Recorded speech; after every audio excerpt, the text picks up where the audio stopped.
Hello again. Today's thought might be a little bit on the short side because, contrary to appearances, I am in Birmingham this week. At least I'm virtually in Birmingham this week for the last of the so-called residential weeks at Queen's, which have been part of my probation studies. Last week I talked about how right from the beginning the Church has come face to face with the question of privilege and how privilege can shade into hypocrisy. I spoke mostly about the dimension of gender, though I mentioned other dimensions as well. And there was the irony of me as a white, middle-class English man talking about this stuff in the first place. And more than that, a white, middle-class English man who is entitled to wear a clerical collar if he so chooses. And the freedom I enjoy not to wear one is part of my privilege too. I spoke mostly about the dimension of gender, though I did mention race too, and the intersection of those two dimensions. And since last week, the killing of George Floyd in the USA a few days earlier has exploded into an uprising of protest, yet again, at the different ways black people are treated purely and simply because their skin is not as pale as mine. We may say to ourselves that things like that don't happen in our country. But I'd say it's more of a difference of degree than a difference of kind. There is plenty of discrimination. There is plenty of prejudice here too.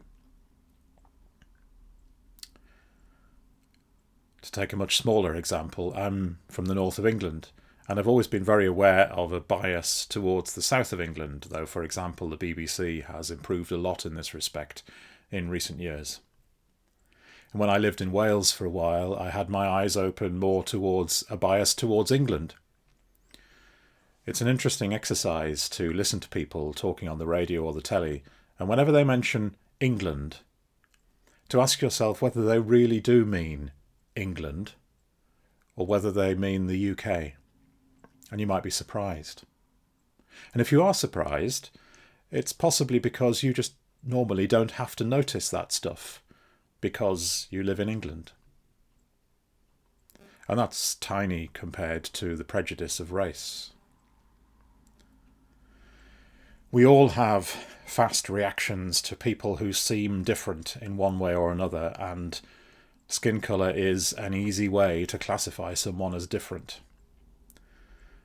Bind that up with a social history of prejudice and oppression, and you have George Floyd, and you have Stephen Lawrence, and you have all those other stories we just keep on hearing.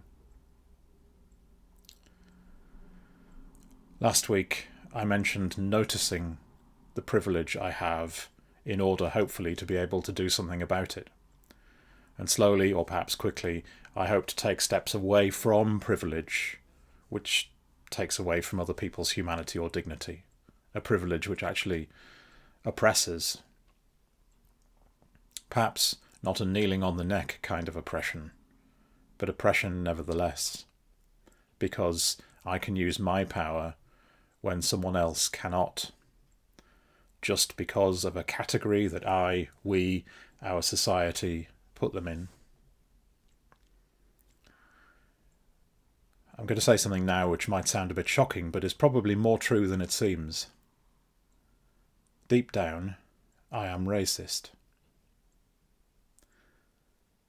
I hate that, but a combination of those normal psychological reactions to the other, to someone different, and also the learned reactions from growing up in a society which is full of prejudice, means that my first fast instinctive reaction is sometimes, maybe more than sometimes, probably in a sense racist.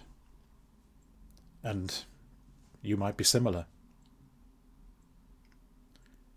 And I think the way we move on from that, because racism is a denial of the gospel, I think the way we move on from that is again to stop and to notice. Not to run with that first fast reaction, but to stop and ask, what's really going on in my head? And slowly we train ourselves to think a little differently because we notice. And because privileged people are so bad at noticing, simply because we usually don't have to when it just comes to living our lives, we have things pointed out to us. When someone is on the wrong end of privilege, I hope they can speak. And where we are the privileged, we listen, and we shut up, and we learn. Jesus once called a foreign woman a dog, and she spoke up, and Jesus learned of her faith. It's an episode which to me speaks deeply of the humanity of Jesus, both in that first reaction, born out of the society he lived in, and in how Jesus is for the whole of humanity, not just that particular society he belonged to. But however many times we try to learn that lesson, we privileged keep putting the lid on it, because having privilege makes life easy. And sometimes that privilege some of us Christians have is subtle, and sometimes it's hidden even where we might least expect it. Here's a bit of homework if you fancy it. There's a verse in Scripture in which a woman is described as two things: black, lovely. One popular Bible translation puts it into English as black and beautiful. Another popular Bible translation has dark yet lovely. Dark yet lovely. As far as I know, both translations are actually possible translations of the Hebrew. But one of them links the words in a neutral way, while the other one makes it sound as if lovely is a surprising thing for someone who is dark to be. Why would it say that? So if you fancy a puzzle, spot the verse and spot the translations. Anyhow, back to virtual Birmingham for me now. Oh, by the way, do you hate the Brummie accent? Lots of people do. It always seems to come out bottom in surveys. But if you ask people who are not from Britain which British accents sound good and which sound bad, you'll find the answers are completely random. Thinking a Birmingham accent sounds bad has got nothing at all to do with the actual sound of the accent. It's got everything to do with the way our society thinks it's acceptable to think of people from Birmingham and to think of their city. It's amazing what's out there to be noticed and for something to be done about. Black Lives Matter. God bless. See you soon.